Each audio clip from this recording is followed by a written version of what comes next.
Alright, now hold on a minute now. Okay, and we're rolling.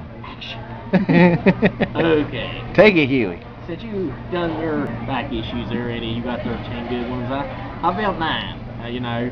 So I bought a couple new issues and a couple DC #1s, and one of them is Wonder Woman #1. Wonder Woman #1.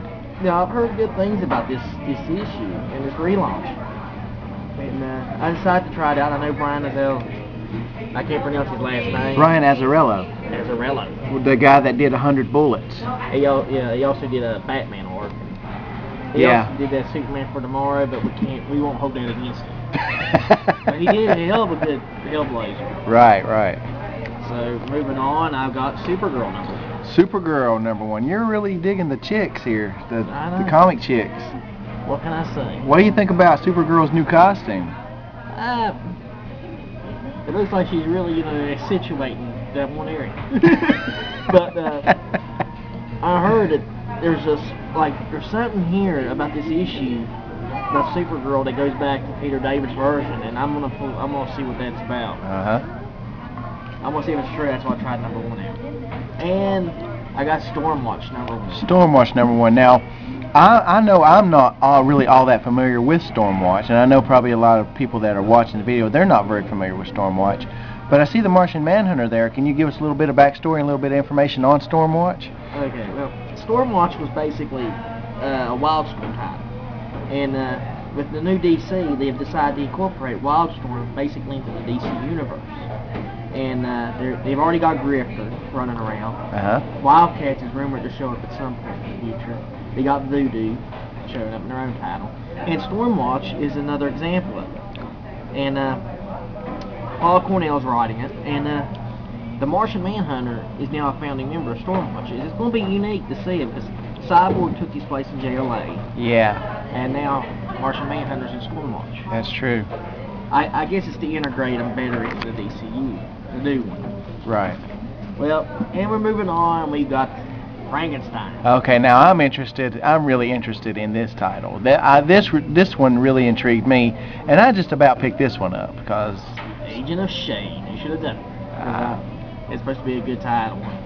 I got this. I ain't ready yet, but I got #2, and they forgot to pull my #1. Yeah, that was all the new issues I bought. Okay. And I'm gonna go ahead and go to the old ones, and I got these for $1 a piece. It's Flash #271. Okay. So let's read the cover there. It says, "We'll be late for the performance, Barry. What's keeping you?" How will I ever explain this to Iris? Yeah. Now, it's kind of hard to believe that about 4 issues later, Iris would be dead. Now, tell everyone that's watching, how did Iris Allen die? She got killed by the Reverse Flash.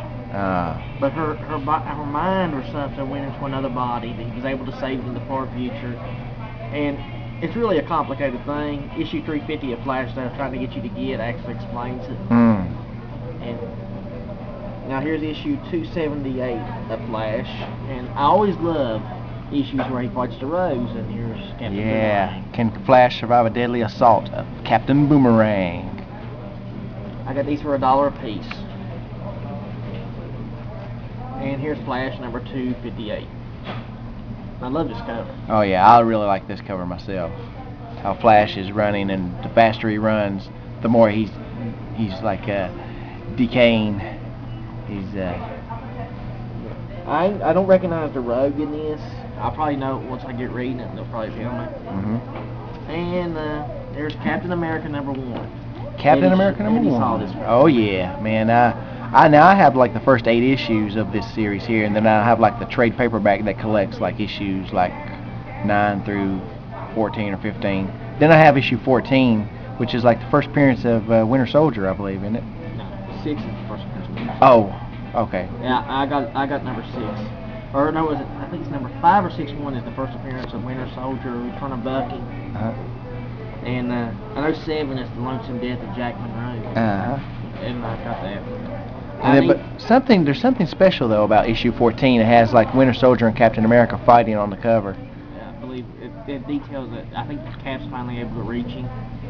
Probably. And this I mean, this was the last relaunch of the title before the current relaunch in 2011, and nobody really thought that Ed Brubaker's version would do something. But boy, was they wrong. Yeah, he's the best. He's the best Captain America writers come along in years. It pretty much it kicked ass, took names. And I got this one. This is the one that Eddie found me in here, and this is the most rarest one. And I actually got this for 1990's cover price of $2.50. Yep. It's What If 114. You're welcome. Yeah. And this one was this is the final What If. As Eddie will tell you, it's pretty rare. It's rare, man. Yeah, I mean, I've seen this issue pull in a pretty penny too. You know, I've seen this issue right here go for $20, $30. And what was so surprising was the guy just when he looked at this in the Flash titles. You know, you would think that I would pay maybe what $3 a piece for the Flash books since it was in the 70s and 80s. He basically got aggravated from looking at the price guide and decided, oh, just give me $1. And that What If, man, that must be 90s junk. Just go ahead and give me the Marvel old cover price from it. Yeah.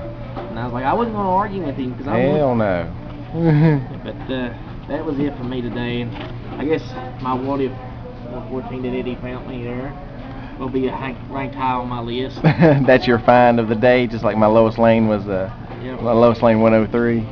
That was my find of the day. But yeah, I'd like to thank everybody for watching these videos. Me and Eddie enjoyed ourselves watching the thing. And yeah, we had a good time today. We went and saw the thing. Before, right after we left the comic shop, and we had a good time watching that. It was a good movie, and I will say that if you're a fan of the 1982 John Carpenter film, then definitely give the new one a watch. It's a prequel to the 82 film, and it ties in very well, I thought, with the 82 film. I really liked it. I was really happy with the ending, except for one little thing, which I won't give away any spoilers. But one little thing I think they could have done just a little bit different. It would have been a little stronger ending. But there's another little thing, you know, when you're watching, you're going to realize something. Back when the movie set back in the early 80s. People really didn't obviously take care of their teeth. It just comes to me. It comes to me while I was watching. I'm like, damn, they must have really. Yeah. But I'm glad they went with that instead of the. Well, I don't want to, like I said, I don't want to give away too much, but what the characters do in the movie to find out who's human and who's the thing. I'm glad they didn't use the same thing that Kurt Russell done in the original. They do something a little different in this one, and I'm glad they kind of went with something different, you know, and didn't carbon copy everything that the original one did, you know. So, well, let's go ahead and sign off, and we'll go ahead and end this video, and we'll catch you guys later. Peace out.